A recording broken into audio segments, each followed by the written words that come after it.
Guys, what's up? Hey, let's we've had a lot of growth lately, which is awesome, and there's just a lot of there's a lot that comes with that. So I've got some topics of discussion that I use for myself. A lot of you guys might read some things on Instagram and think it might apply to you. A lot of times it's just me speaking to myself. It's a public journal, but I wanted to come on and just share some of my topics that I've got in my phone of just some of our own trials, tribulations, how we manage things, and just where my own personal thoughts are right in my phone, right? So first thing I've got down that's most probably relevant to right now, and just I think it speaks for a lot of you guys for two different reasons, right? And it's going to be knowing when to say no or knowing when to call it, right? So I'm not talking personal relationships and all that stuff right now. I'm talking business, but like knowing when to say no. So the most common time that you hear this is when you get uber busy or uber successful in business, and then you're getting so busy to the point where you've only got so much time and you've really got to prioritize things that matter most in your business, right? But the hard part is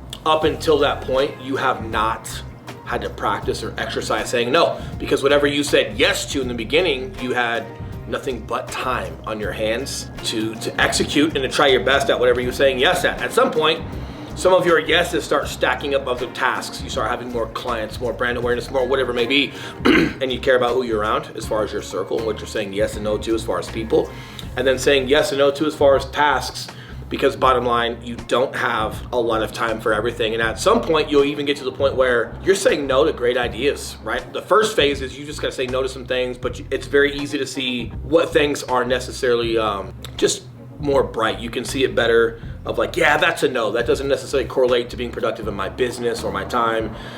And it's easy to see the no's, but you just got to talk yourself into saying it. The second phase is more so everything that hits our desk nowadays are great ideas. Every idea that we give ourselves nowadays are great ideas. The collaborations that are offered to us are great ideas. So seeing the no's is a lot harder, and you've really got to get to a whiteboard and prioritize and be in tune with what your goals are, what your intentions are with business, and then being able to execute on those no's, right? And sometimes it can be at the sacrifice of your own reputation, right? So I'll give you a story. First time playoff game, right? Playoff baseball, and I'm on the mound, and this is the first time I'm ever getting pulled in a game. And I remember coach was walking up, and I could tell he wasn't coming to talk to me, to slap me on the butt, tell me a good dad joke and walk off like all the other cute things you see on the mound. It was just different, I could tell. And the second he gets up there, I start getting into this convincing mode of telling him my game plan, telling him how I'm trying to reacquire some momentum, and then how I'm gonna pull this thing through. And he said, Grimes, is this more about you pulling through? Is this more about you getting back on top and not failing? Is this more about you never being pulled from a game than it more so is about the team, right? And why do I bring that up? If you guys are getting to a point in your business where you are so in the habit of saying yes, and you don't, and as much as you'd love to do it, you don't have the time, nor do you have the ability to commit to what you're doing, you're sacrificing your reputation because you're not going to put the work in. Whatever work you do put in will not be to the quality and standard that people are used to seeing from you, and probably why they're asking to work with you in the first place. And you're going to tarnish your reputation. If you're doing this with friends, you could potentially affect some friendships, right? So you've got to be able to just prioritize things the right way and just learn not only when, but how to go about and how to say no. And sometimes you've got to pull yourself off the mound, right? Luckily in athletics, no matter how bad I don't want to come off that mound, the coach has a commitment and an obligation to the team, not to you, right? It's not about your record of never being pulled from a game. It's not about your selfish reasons of digging yourself up out of a hole, because bottom line is I could give up 4 more hits before I get up myself out of this hole, and those 4 more hits could end up scoring a couple runs and be the difference in winning or losing that game. And it's mildly interesting of whether I dig myself out of that hole versus understanding where failure hits and when a transition has to be made, and team matters more than individuality. And the other bottom line was I just didn't do the work that week to prepare myself for that game in the first place, right? So you've got that. The other part of this coin that I want to talk about, which is hard for a lot of people to do, is when you've got to call it. So per that story, the reason why I give it is sometimes you're the pitcher, sometimes you're the coach. Sometimes you're the one that maybe should be saying more, no to more, and maybe you shouldn't be pitching in the first place if you don't have enough adequate time or commitment and intention to really putting something together well that's in line with what you want to grow. And then sometimes you've got to be the coach, as in you get really romanticized about the people you can work with and the collaborations you can do. And hey, someone says they're happy to do it. All right, cool, I'm in. And you get so excited about this person that wants to correlate in business or do an event or whatever, or do some things on social media, whatever it is.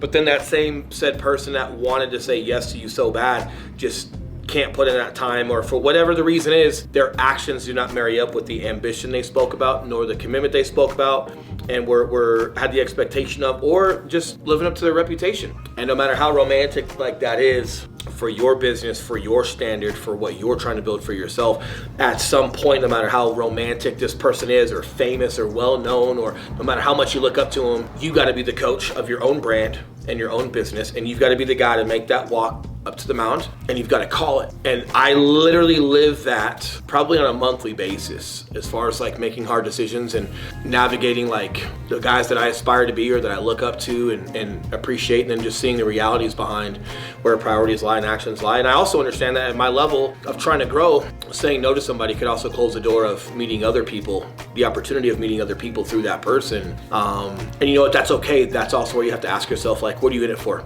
Are you in it to chase clout, or are you in it to pursue your purpose, right? And if you're in it to pursue your purpose, well, then you already have your decision. It's just about making sure that you articulate and execute your decision appropriately with respect, but then you call it, right? You've got to call it. Why I'm speaking about it today, or maybe why it's a good lesson for you guys, is the biggest question you have for yourself is figuring out like which side of the table you lie on. Like, are you the coach in life right now, or are you the pitcher in life right now? These are just things that you guys have to digest, but figured I would go into my phone and just give you guys some let's talk about it time, and just get real personal on things that I journal for myself that I think after some time and some thought to myself, I think could be a deliverable and a value add for you. So I hope this helped you guys, at least sparking some thought in how or why to make some decisions for yourself and your own business.